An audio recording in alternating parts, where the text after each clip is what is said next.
የኢራንና አሜሪካ ጦርነት አሁን ያለበት ሁኔታ ለተቀረው ዓለም እጅግ በጣም አደገኛ ከምንጊዜውም በላይ አደገኛ ሁኔታ ላይ ነው ያሉት። ስታንድ ስቲል ኦር ስቴልሜት ወይም ደግሞ ልክ እንደ ቀዝቃዛው ጦርነት ኖ ዋር ኖ ፒስ የሚባለው ሲቹዌሽን ውስጥ ነው ያሉት። ሰላምም የለም ጦርነትም የለም ተኮራርፈው ነው ያሉት። በቃ አታናግሪኝ አላናግርሽም አይነት ሲቹዌሽን ላይ ነው ያሉት። ይህ ለተቀረው ዓለም አደገኛ የሚሆንበት ምክንያት እንደዚህ አይነት መኮራረፍ ውስጥ የገቡት ሁርሙዝ ሰርጥን ዘግተው መሆኑ ነው። አትሊስት ሁርሙዝ ሰርጥን ከፍተው ተኮራርፈው ቢሆን ኖሮ እኛ ላይፋችንን እየኖርን የተቀረው ዓለም ላይፉን እየኖረ እነሱ በሚፈቱት ይፈቱት ነበረ።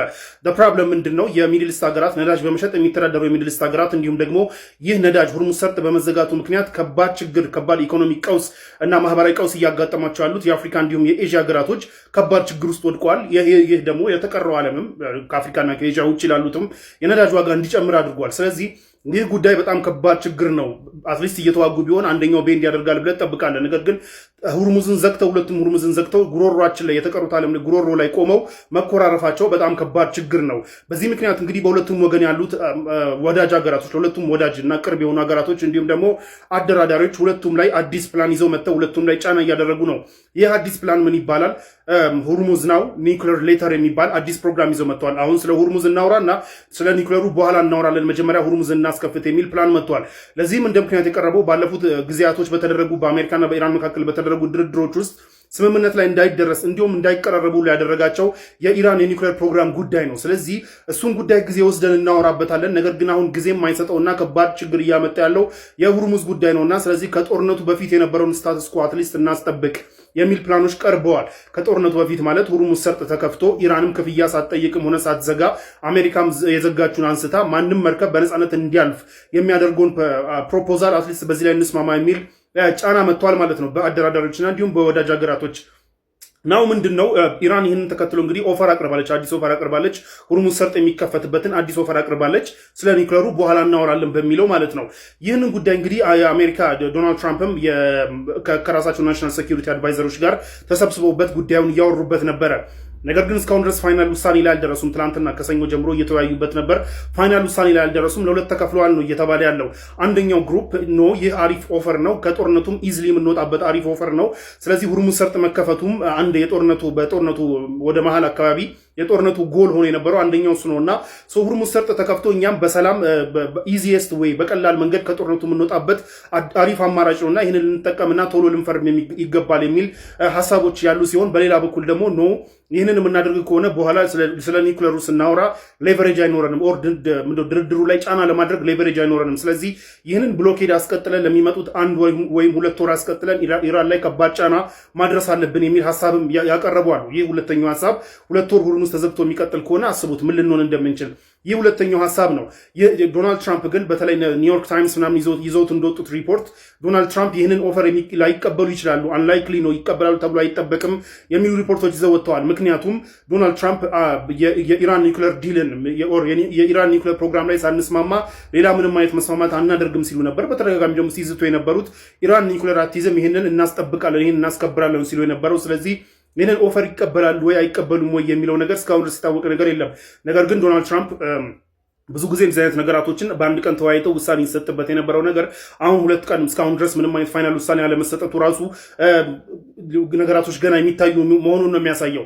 በሌላ በኩል ሲኤንኤን ይዞት በወጣው ሪፖርት ግን እነዚህ 2 ሀገራቶች ሚዲያ ላይ በጣም ቢንጫጩና የሆነ ሩቅ ነን አንተንም አልሰማም እኔም አንተንም አልሰማም ምናምን ቢባባሉ ግን ከጀርባ ግን በጣም ለመስማማትና ለመቀራረብ በጣም ጫፍ ደርሰዋል የሚል ሪፖርት ይዞ ወጥቷል ሲኤንኤን።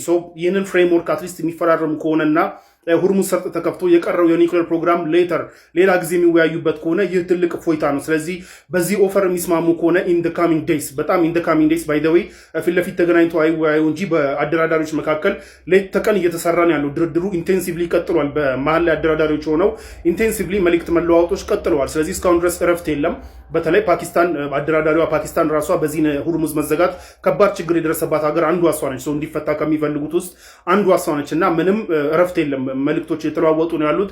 ስለዚህ ኢን ዘ ካሚንግ ዴይስ በዚህ ፍሬምወርክ ላይ ስምምነት ላይ የሚደረስ ከሆነ ሁርሙዝ ሰርጥን ከፍተው ሌላውን ጉዳያቸውን በሚፈቱበት ይፈቱታል የሚል ተስፋ ተጥሏል። ይህ የማይሆን ከሆነና እንደተኮራረፉ ለሁለተኛው የአሜሪካ ግሩፕ እንደተናገረው 2 ወር ይህ ነገር የሚቀጥል ከሆነ ሁላችንም ላይ ከባድ ችግር የሚፈጠር ነው። ይህ መኮራረፍ ከምን ጊዜውም በላይ ከጦርነቱ ጊዜ ሁሉ የበለጠ ለተቀረው ዓለም አደገኛ ሲቹዌሽን ነው። ነገር ግን ይህንን የኢራን ፍሬምወርክ ኢራን ፕሮፖዝ ያደረገችውን ፕሮፖዛል እና እንዲሁም አደራዳሪዎቹ ይዞት የመጡትን ሁርሙዝ ናው ኒውክሌር ሌተር በሚለው ጉዳይ ግን የሚስማሙ ከሆነ ኢን ዘ ካሚንግ ዴይስ ሁርሙዝ ይከፈታል ተብሎ ተስፋ ይደረጋል። ዶናልድ ትራምፕ በዚህ ፕሮፖዛል ይስማማሉ ወይስ አይስማሙም የሚለውን ግን I guess we will see። ዩኤኢ ባልተጠበቀ መልኩ ከኦፔክ እና እንዲሁም ከኦፔክ ፕላስ አባልነት ራሷን አግላለች። ይህ ኦፔክ የሚባለው ኦርጋናይዜሽን ኦፍ ፔትሮሊየም ኤክስፖርቲንግ ካንትሪስ ወይም ነዳጅ ኤክስፖርት የሚያደርጉ ሀገራቶች ኦርጋናይዜሽን ነው። ይህ ኦርጋናይዜሽን 1960ዎች ውስጥ ነው የተመሰረተው። ዩኤኢ ከ1967 ኦር ሰምቲንግ ጀምሮ እስካሁን ድረስ ኦልሞስት ለ57 ምናምን ዓመታት እንትን ነበረች አባል ነበረች። አሁን ባልተጠበቀ መልኩ እንግዲህ በድንገት ራሷን አግላለች። የኦፔክ እንግዲህ የነዳጅ የዓለምን የነዳጅ ዋጋ ሜንቴን ለማድረግ ነው የተቋቋመው። ሲጀመር እነዚህ የነዳጅ አምራች ሀገራቶች ኦፔክ ላይ የገልፍ ሀገራቶች ናቸው። ማጆሪቲ ኦልሞስት ኦል በሚባል ደረጃ ገልፍ ሀገራቶች ናቸው። ኦፔክ ፕላስ ደግሞ ሲሆን ከገልፍ ውጭ ያሉ ሌሎች ሂውጅ የሆኑ ነዳጅ ኤክስፖርተሮች እነ ሩሲያ እነ ካዛኪስታን ምናምን ሲጨምር ኦፔክ ፕላስ ይባላል። ከሁለቱም ነው ራሷን ያገለለችው። ኦፔክ ሲጀመር የተመሰረተው እነዚህ ነዳጅ አምራች ሀገራቶች ነዳጅን ሰርፕለስ እንዳያመርቱና ከመጠን በላይ እንዳያመርቱና የነዳጅ ዋጋ እንዲወርድ እንዳያደርጉ ኮታ ለመጣል ነው። በስምምነታቸው መሰረት ተስማምቶ ያቋቋሙት ነው። ስለዚህ እያንዳንዱ ሀገር በየጊዜው የሚያመርተው በተወሰነ ጊዜ ውስጥ የሚያመርተው ነዳጅ ኮታ ይቀመጥለታል። ከዛ ኮታ ውጪ አያመርትም። ያ ማለት ምንድነው? የብዙ ምርት የማምረት ኮምፒቲሽን የማይኖር ከሆነ ወደ ማርኬቱ ብዙ ነዳጅ የማይገባ ከሆነ ዋጋው ሜንቴን ይደረጋል ማለት ነው። ነገር ግን በጣም ብዙ ምርት ወደ ማርኬቱ ሲገባ ብዙ ነዳጅ ሲገባ ነዳጅ በየቦታው ስለሚኖር ዋጋው ይቀንሳል። ነዳጁ ሲጠፋ ደግሞ ዋጋው ይጨምራል። አሁን እያየነው እንዳለ ነው ማለት ነውና እያንዳንዱ የኦፔክ ሀገራቶች የኢኮኖሚ ክራይሲስ ሲገጥማቸው ራሱ ነዳጃቸውን በመያዝ ነዳጅ ዋጋ እንዲወደድ በማድረግ መልሰው መሸጥ የሚችሉበት ብቻ የነዳጅ ዋጋውን ለብቻቸው ሜንቴን ማድረግ የሚችሉበት ነበር ኦፔክ። አሁን ዩኤኢ ከናሽናል ኢንትረስት ውጪ ከዚህ በኋላ በኦፔክ እንትን አለለም አልታዘዝም። ስለዚህ ኦፔክ የጣለብኝን ማንኛውም አይነት የሪስትሪክሽን ሆነ ኮታ ከዚህ በኋላ አልቀበልም፣ በራሴን ማመርተው ብላለች። ይህ ከባድ የሆነ ችግር ይኖረዋል ለሚድል ኢስት ሀገራቶች።